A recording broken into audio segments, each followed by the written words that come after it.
you have gone through the previous videos on national income. Now today we are going to discuss the theory of income and employment. That is, here we will concentrate on how the equilibrium level of national income is determined in an economy by the equality between aggregate demand and aggregate supply. So before going into the discussion of the same, first of all we must know what is aggregate demand. Aggregate demand refers to the money expenditure which the community is expected to incur on the purchases of goods and services that are produced in an economy during a year. यानी इसका मतलब है कि एक economy में जितने भी goods and services produce किए गए हैं उनको खरीदने के लिए कम्युनिटी यानी हाउसहोल्ड्स, गवर्नमेंट और फर्म्स के द्वारा जो खर्च उन पर किया जाता है उसको जोड़ने पर हमें एग्रीगेट डिमांड मिलता है. Now there are four components of aggregate demand as we observe here. Number one is household consumption demand represented by C, investment demand represented by I, government expenditure or you can say government demand for goods and services denoted by G, and net exports which is equal to the difference between export and import. Let us discuss the various components of aggregate demand. Number one is household consumption demand or simply household consumption expenditure. Remember that household consumption demand in an economy depends upon the disposable income of households. Disposable income is the income which is received by households from all sources to spend on their current consumption. So that part of the disposable income which is spent on consumption represents consumption expenditure. So from here we can say that consumption is a function of income. Now it should be remembered that consumption in an economy does not increase by a same proportion as the increase in income, as forwarded by Lord J.M. Keynes. He says that consumption in an economy depends upon the psychological law of consumption. That is, as income increases, consumption also increases, but not as much as the increase in income. What does it mean? That in an economy, the consumption does not change as much as the increase in income because a part of the income is always saved. So naturally, you must know what is consumption function. Consumption function explains the functional relationship that exists between consumption and income in an economy. It shows the proportion of income which is spent on consumption at various levels of income. It is also called propensity to consume. Now see here, as I have said that consumption in an economy depends upon the level of income. That is, as income increases, consumption also increases in an economy. Now, this relationship between consumption and income represents consumption function. The equation for consumption function is given by C is equal to A plus BY, where C represents the total consumption expenditure in an economy, A represents autonomous consumption, B represents marginal propensity to consume, and Y represents income. So, let us first know what is autonomous consumption. It is the minimum expenditure which the households incur on consumption even at zero level of income. So it is a minimum expenditure which the households have to incur so as to sustain, and it is independent of income. Whereas B represents marginal propensity to consume. Marginal propensity to consume means that it is that part of income which is spent on consumption out of additional or incremental income. मतलब ये हमारे अतिरिक्त आय का वह हिस्सा है जो हम कंजम्पशन पर खर्च करते हैं, जिसे हम लोग क्या कहते हैं, marginal propensity to consume. Into Y represents the level of income. So the sum total of this gives you the total consumption expenditure in an economy. Now you must remember that the shape of the consumption curve depends upon the nature of consumption function. Now the shape of the consumption curve, as I have said, depends upon the nature of consumption function. So accordingly, the consumption curve may be linear or non-linear.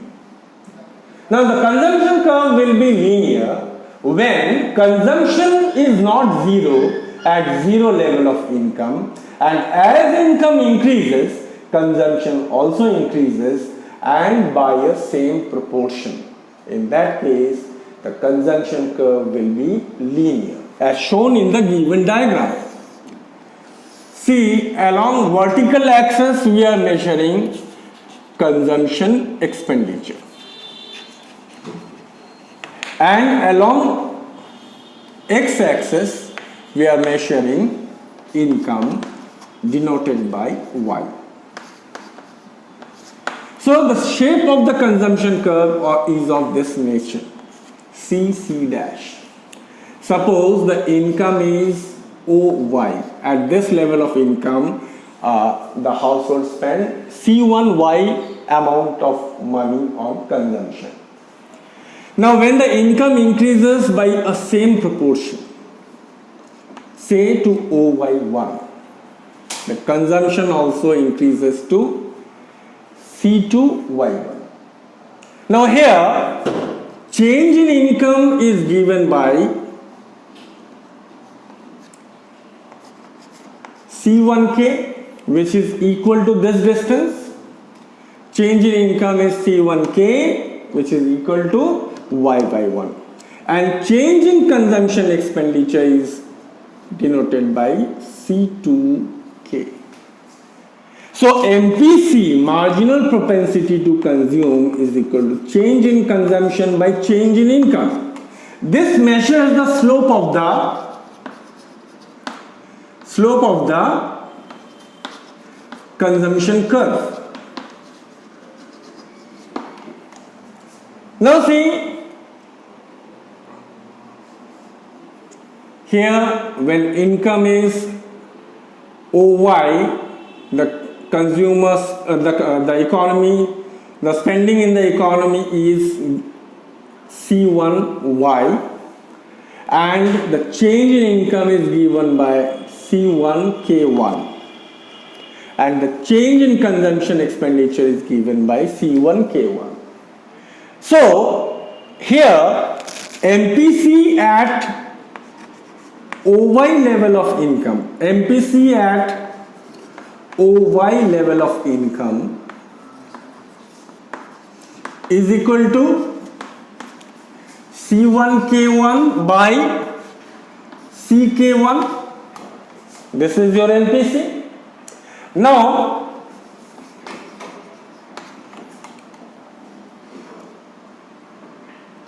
C1K1 is equal to C2K.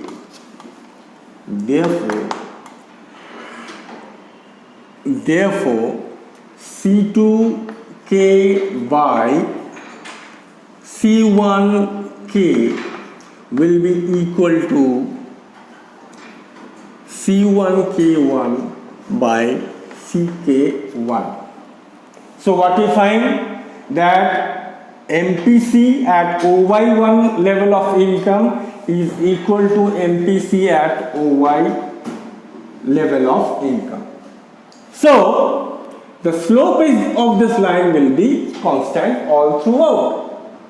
So therefore the marginal propensity to curve is constant here. As a result, the consumption curve is linear. But it should be remembered that the consumption curve can also be non-linear. That is, when consumption is not zero at zero level of income, and as income increases, consumption also increases, but not as much as the increase in income. In that case, the consumption curve will be non-linear. मतलब जब हमारा income बढ़ रहा है, income के बढ़ने पर consumption उस अनुपात में नहीं बढ़ता है जिस अनुपात में इनकम बढ़ता है, तब कंजम्पशन कर्व नॉन लीनियर होता है. So in that case, the shape of the consumption curve will be of this nature, denoted by CC dash. Here we are showing consumption and here we are showing income, denoted by Y. Now see, the slope of the consumption curve at point A and B are different. That is, it is non-linear because the change in consumption expenditure at point B will be less than the change in consumption expenditure at point A. So the slope of the consumption curve will also change. So this is the nature of the consumption curve. Now you must remember that consumption function is also called propensity to consume, and propensity to consume is divided into two parts, that is average propensity to consume and marginal propensity to consume. Into two parts, that is average propensity to consume and marginal propensity to consume. Now what is average propensity to consume? It is the ratio of total consumption to total income in an economy. That is, C by Y gives you average propensity to consume. Now contrary to that, marginal propensity to consume is that part of income which is spent on consumption out of additional or incremental income. So here additional income is represented by delta Y and additional consumption expenditure is denoted by delta C. So change in total consumption expenditure to change in income gives you marginal propensity to consume. Now it should be remembered that the value of MPC always lie between 0 and 1. Why? The reason is that the entire additional income is neither spent on consumption wholly nor is actually saved. A part of the additional income is spent on consumption and a part is saved. Therefore, its value can never be equal to 0 or can never be equal to 1. Now let us establish the relationship between APC and MPC.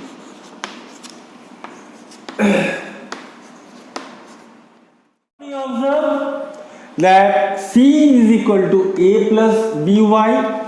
Now dividing both sides by Y, we have C by Y is equal to AY by Y plus B. So C by Y means average propensity to consume. A is autonomous consumption divided by Y plus B represents marginal propensity to consume. So this can be rewritten as APC minus MPC is equal to A by Y, which is greater than 0. So therefore we can say that APC is greater than MPC. So what will be the shape of the consumption curve? That is, it will be of this nature. That is, C is equal to A plus BY. In the long run, we know that C is equal to A, C is equal to B, Y. Now, dividing both sides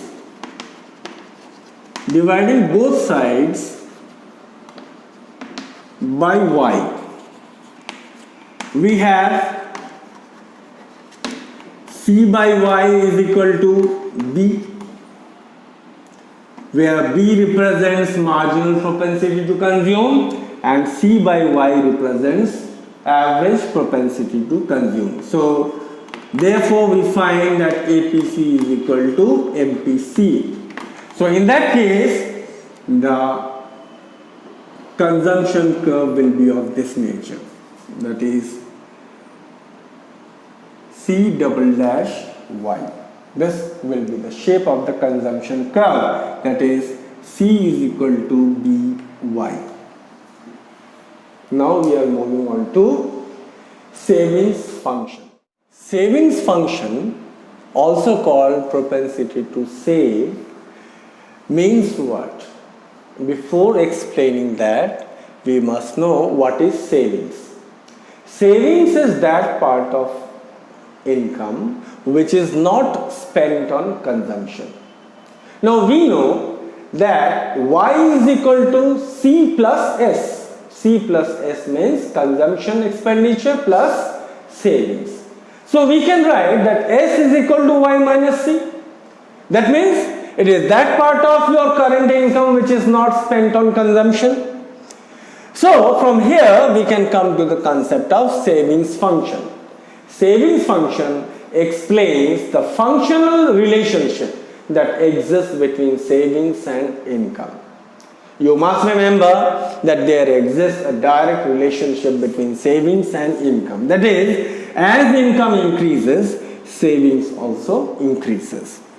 The equation for savings function is given by S is equal to minus A plus 1 minus B whole into Y. So, here S represents savings, A represents autonomous consumption, B represents marginal propensity to consume, and Y represents income. It should be noted that as income increases, savings also increases, so there is a positive relationship between the two. The shape of the savings curve is of this nature. When income is zero, there is this savings, that is, savings is negative. And as income is increasing, savings becomes positive, that is greater than zero. Now, savings function or propensity to save is again divided into two parts, that is average propensity to save and marginal propensity to save. Now, what is average propensity to save? Average propensity to save is the ratio of total savings to total income. That is, APS is equal to S by Y. And whereas marginal propensity to save is that part of income which is saved out of additional or incremental income.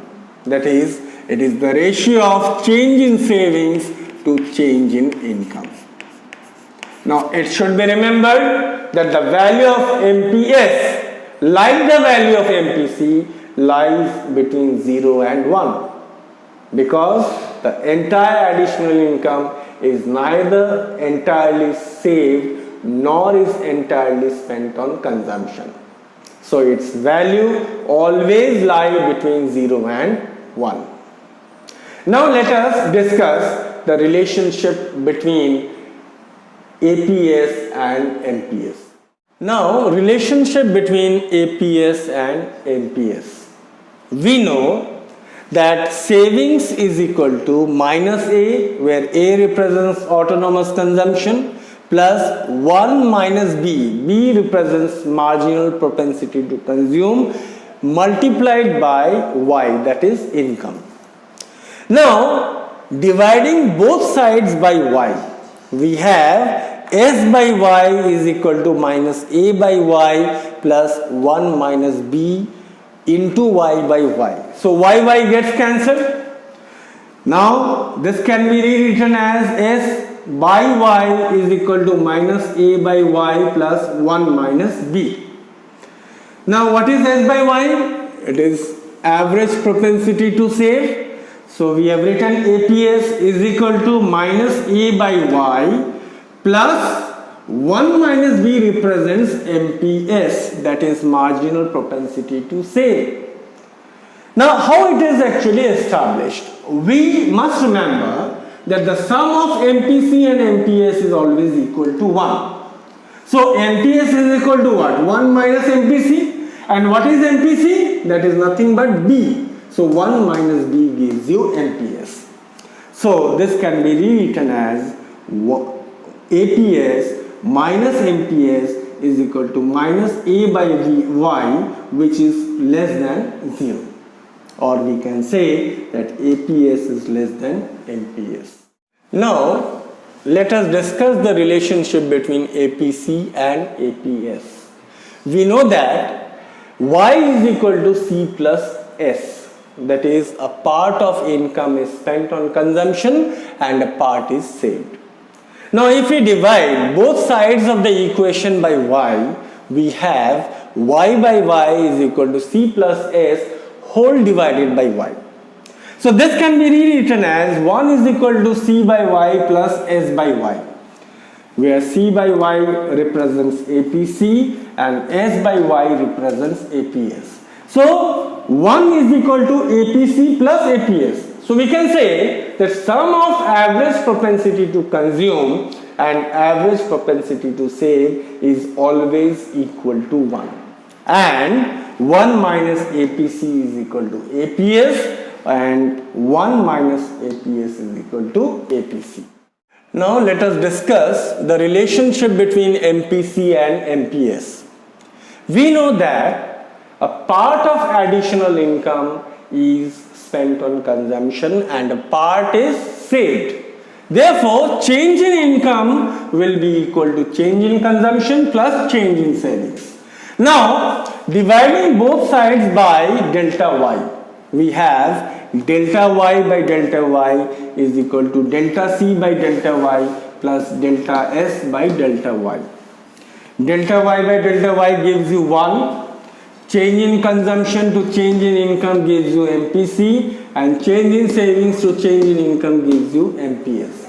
So the sum of marginal propensity to consume and marginal propensity to save is always equal to 1. Or 1 minus MPC is equal to MPS and 1 minus MPS is equal to MPC. So we have been discussing the theory of income and employment. In this video we have only covered up a part of the chapter, and in the upcoming video you will see more and learn more about. Now here the probable questions which may be asked in your board examination are that what is aggregate demand, what are its components? As we have discussed earlier, that aggregate demand is what and what are its components. The second question, which is very important, is that what is consumption function and explain the nature of consumption function. You may be asked another question, that what is the relationship between APC and MPC? What is savings function? What is the nature of savings curve? Besides that, the questions which may be asked are that what is the relationship between APS and MPS? What is the relationship between APC and MPC? What is the relationship between APC and APS? And what is the relationship between MPC and MPS? Hopefully you will like this video and subscribe the same and convey the same to your friends in need. We have come up with a good vision and a mission to reach out all those students who fail to get proper guide in economics. So please encourage your friends to subscribe for the